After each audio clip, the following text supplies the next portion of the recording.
Hi everybody, Dr. Ahles here. In this short video, we're going to talk about something called threshold, which is a value that neurons have to get to be able to talk to their neighbors. When we talk about threshold, remember that neurons are constantly receiving messages. Some of those messages are excitatory, some of those messages are inhibitory, but ultimately through that process of summation, our neurons are adding those messages together. The sum of the messages, the total that comes through, helps a neuron to figure out whether or not it's going to depolarize, whether or not it's going to get completely positive so that it can talk to its neighbor. The magical number that a neuron has to get to know that it needs to depolarize is negative 55 millivolts. And I want you to underline, highlight, star, negative 55. A neuron starts, its resting membrane potential is negative 70. If I get all the way up to negative 55, I'm going to go all the way positive. I've changed enough to know that it's exciting and I need to talk to my neighbor. So negative 55 is what we call threshold. If I get to negative 55 or above it when I add together messages, I'm going to talk to my neighbors. The reason why negative 55 is so important is because it opens up voltage-gated sodium channels. Voltage-gated sodium channels are not always open. That's what gated means. And remember, voltage-gated channels open when my charge is wrong. So a voltage-gated sodium channel is closed until the membrane charge gets to negative 55. Once the membrane charge is at negative 55, these channels open, and when these open, it's like turning on a fire hose. All the sodium rushes inside, and my neuron becomes completely depolarized, completely positive. When we talk about summation, this graph looks a little bit different than what we were looking at before. Before we looked at maybe two messages coming together, but in reality for a neuron, it's constantly receiving messages. So let's track this neuron's path to threshold, to talking to its neighbor. Here we are at the beginning, negative 70 millivolts. I'm resting until I get my first message.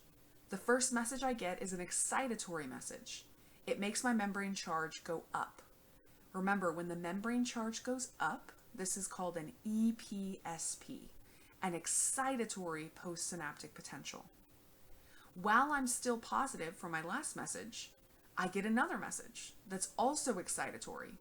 My membrane charge goes up some more, but notice it didn't get to negative 55. It didn't get to threshold, which means I can't open up my voltage-gated sodium channels. They're still closed.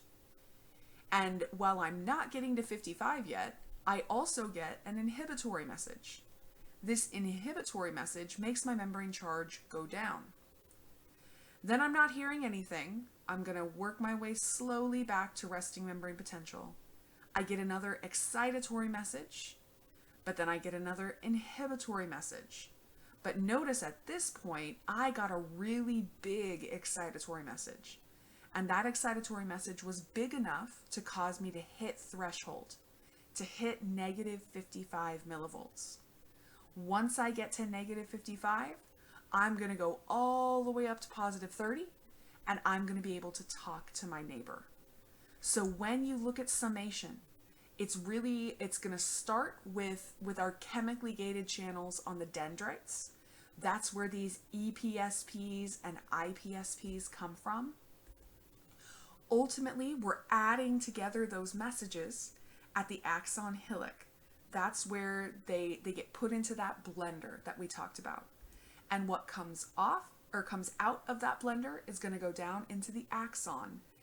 If we hit threshold, the voltage-gated sodium channels on the axon are going to start opening up to take my message down the neuron's axon.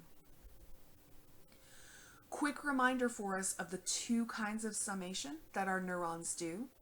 We do temporal summation, where one neuron talks to me, and sends me multiple positive messages to get me over threshold.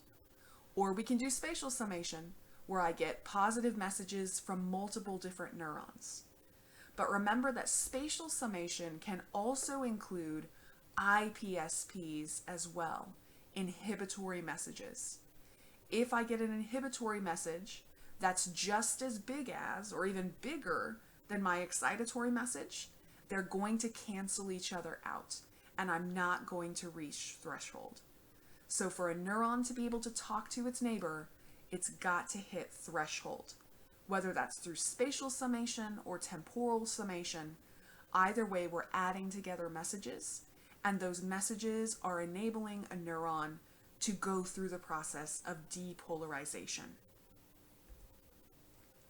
When a neuron reaches threshold, it's going to generate an action potential. And the action potential that we see across the neuron membrane is exactly the same as the action potential we see across a muscle cell's membrane. So, an action potential is a change in my membrane charge that moves. That's what the action word in its name means.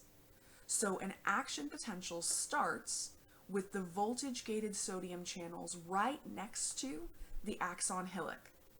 They open up because the axon hillock hit threshold. And when they open up, in comes sodium ions. Sodium ions bring their positive charges with them into the axon. As those positive charges come in here, it causes the voltage-gated sodium channels next door to open up, and they bring in sodium ions, which causes these voltage-gated sodium channels to open up. This is the way that the action potential moves along the membrane.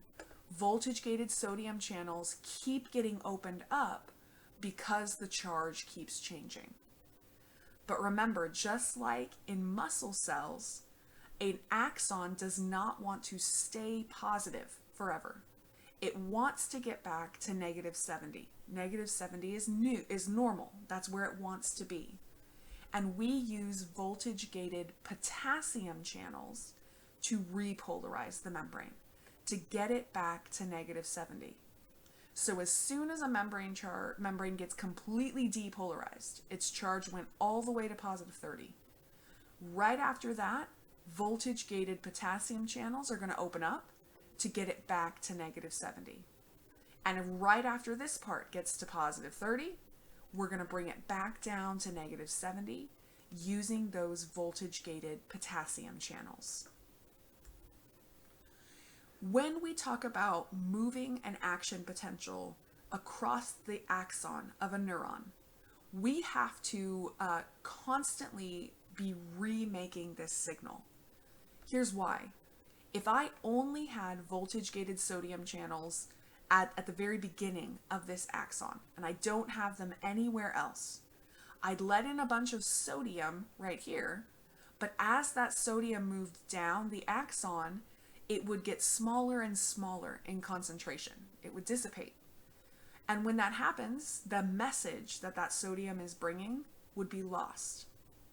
This is why when we have neurons that are non-myelinated, neurons that don't have that myelin sheath insulation on them, we actually have to keep making the signal over and over and over again.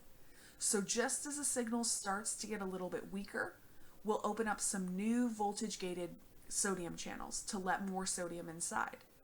And as that signal starts to get weaker, we'll open up new voltage-gated sodium channels to let more sodium inside.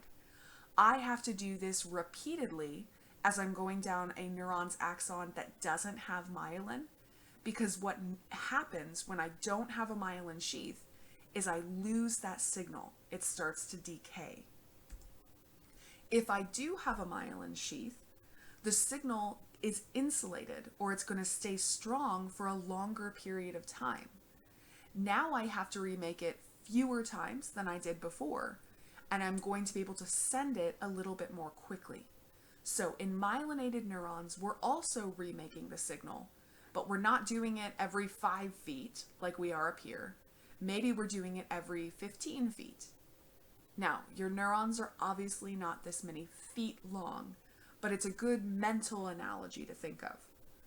I like to consider the two ways that action potentials travel down axons, kind of like the two ways you could walk down a hallway.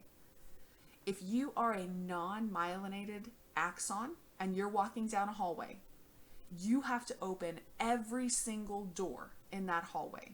So I open the first door and the next door and the next door.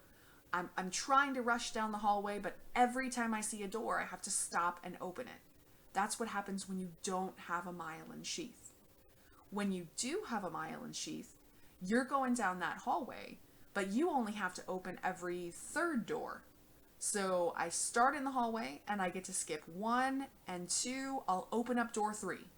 Awesome. Now I get to skip 4 and 5 and open up door 6. Just like if you were running down a hallway, we can tell that a message going in a myelinated axon is going to travel faster than a message that's going in a non-myelinated axon. For the poor person who has to open every single door, that's going to take longer than if we get to skip some of those doors. So we actually have names for whether or not you get to skip doors when you're running down that hallway. If you have to open every single door, if you are a non-myelinated axon, you do something called continuous conduction. And I want you to underline, highlight, star continuous conduction.